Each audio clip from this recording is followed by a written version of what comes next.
আজ সন্ধ্যায় ICC men's T20 বিশ্বকাপের সুপার 8 পর্বের দ্বিতীয় ম্যাচ ক্রিকেট প্রেমীদের জন্য একেবারে রোমাঞ্চকর গল্পের মতো ছিল, যেখানে মুখোমুখি ছিল দুই দিগ্গজ দল, ভারত জাতীয় ক্রিকেট দল আর দক্ষিণ আফ্রিকা জাতীয় ক্রিকেট দল। এটা শুধু একটা ম্যাচ ছিল না, বরং চাপ, কৌশল আর সাহসের পরীক্ষা। টস দক্ষিণ আফ্রিকার অধিনায়ক এডেন মার্করাম জিতলেন আর কোনো দ্বিধা ছাড়াই প্রথমে ব্যাটিং করার সিদ্ধান্ত নিলেন। সত্যি বলতে, এমন হাই ভোল্টেজ চাপের ম্যাচে প্রথমে ব্যাট করা অনেকটাই বুদ্ধিমানের কাজ হয়। পিচ ছিল চ্যাপ্টা, বল ব্যাটে দারুণভাবে আসছিল আর স্কোরবোর্ড বড় টোটাল করার সোনার সুযোগ ছিল। তবে শুরুটা একদম উল্টো হলো। কুইন্টন ডিকক এবং মার্করাম ব্যাটিংয়ে নেমেছিল, কিন্তু দুজনেই চাপের মধ্যে ছিল। মার্করাম 7 বল খেলেই মাত্র 4 রান করেই আউট হয়ে গেলেন, আর ডিককও 7 বল খেলে 6 রান যোগ করতে পারল।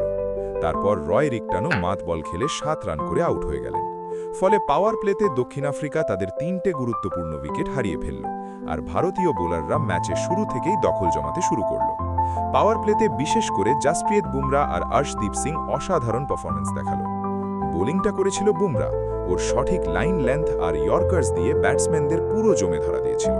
4 ওভারে মাত্র 15 রান দিয়ে 3 উইকেট তুলে নিয়েছে, আর অর্শদীপ 4 ওভারে 28 রান দিয়ে 2 উইকেট নিয়ে সাউথ আফ্রিকাকে পিছনে ঠেলে দিয়েছে। কিন্তু আসল গল্প এখান থেকে পাল্টে যায়।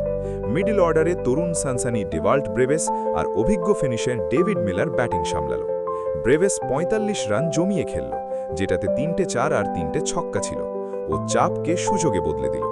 অন্যদিকে মিলার 35 বল খেলিয়ে 63 রান করল, 7টা 4 মারল আর 3টে ছক্কা মারল। তার এই ইনিংস ছিল অভিজ্ঞতা, ধৈর্য আর আক্রমণাত্মকতার এক সুন্দর মিশ্রণ।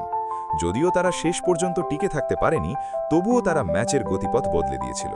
শেষ দিকে ক্রিস্টেন স্টাবস 24 বলে 44 রান করে দারুণ ফিনিশ দিল। 3 জনের সাথে ভারতীয় বোলারদের ওপর শেষ আক্রমণ চালানো হলো। যদিও মার্কো জেনসন বেশি অবদান রাখতে পারেনি, তবে দল 20 ওভারে 7 উইকেটে 187 রান তুলেছে। এমন একটা স্কোর যা চাপের মধ্যে পাহাড়ের মতো মনে হচ্ছিল। ভারতীয় বোলিংয়ের কথা বললে বুমরা আর অর্শদীপকে ছাড়া বাকিরা একটু ছড়িয়ে পড়েছিল। বরুণ চক্রবর্তী 4 ওভারে 47 রান দিয়েছে, লুটিয়ে গেল। ওয়াশিংটন সুন্দর 2 ওভারে 17 রান দিলেন।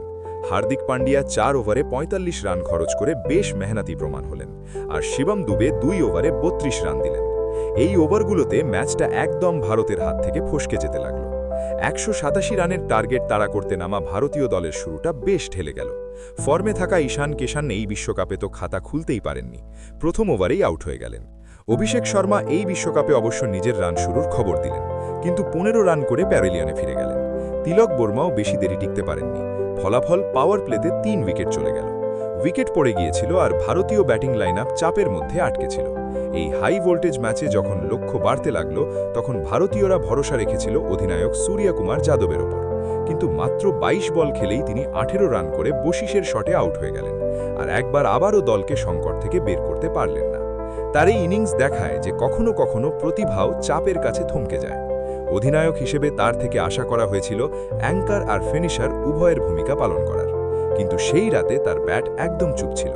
অন্যদিকে ওয়াশিংটন সুন্দর 11 বলে 11 রান করে ফিরে গেলেন। এখন তার ফর্ম বড়ই চিন্তার বিষয় হয়ে দাঁড়িয়েছে।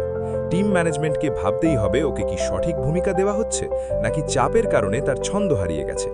যেখানে ভারতীয় ব্যাটিংটা থমকে গেল, সেখানে দক্ষিণ আফ্রিকার ন্যাশনাল ক্রিকেট দলের বোলাররা শৃঙ্খলা, আক্রমণাত্মকতা আর আত্মবিশ্বাসের দারুণ মিশ্রণ দেখিয়েছে।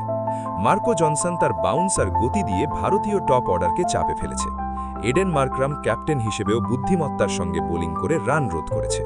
লুঙ্গি নিগরি সঠিক সময়ে উইকেট নিয়ে ম্যাচের গতি ঘুরিয়ে দিয়েছে, আর কেশব মহারাজ স্পিন দিয়ে মিডল ওভার্সে ভারতীয় ব্যাটসম্যানদের পেটে হাত বসিয়ে রেখেছিল।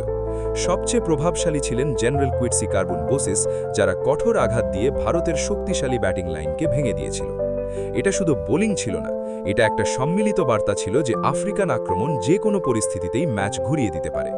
নিজেদের ঘরোয়া মাঠে সুপার 8-এ এই জয়ে সাউথ আফ্রিকার আত্মবিশ্বাসকে নতুন উচ্চতায় নিয়ে গেছে, আর ভারতের জাতীয় ক্রিকেট দলের জন্য এখন পথ অনেক কঠিন হয়ে গেছে। সামনে আসন্ন 2টি ম্যাচ তাদের জন্য জীবন মরণের লড়াইয়ের মতো হবে। যদি সেমিফাইনালের স্বপ্ন জিয়ে রাখতে হয়, তাহলে যে কোনো পরিস্থিতিতেই জিততে হবে।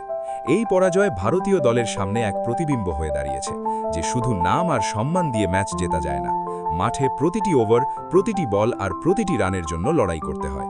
সুপার 8-এর এই রাতটা ক্রিকেটের ইতিহাসে এমন এক গল্প হয়ে গেছে যেখানে আফ্রিকান বোলাররা জ্বালা নিয়ে জিতল আর ভারতকে এখন তার স্বপ্ন বাঁচাতে দ্বিগুণ শক্তি নিয়ে ফিরে আসতেই হবে।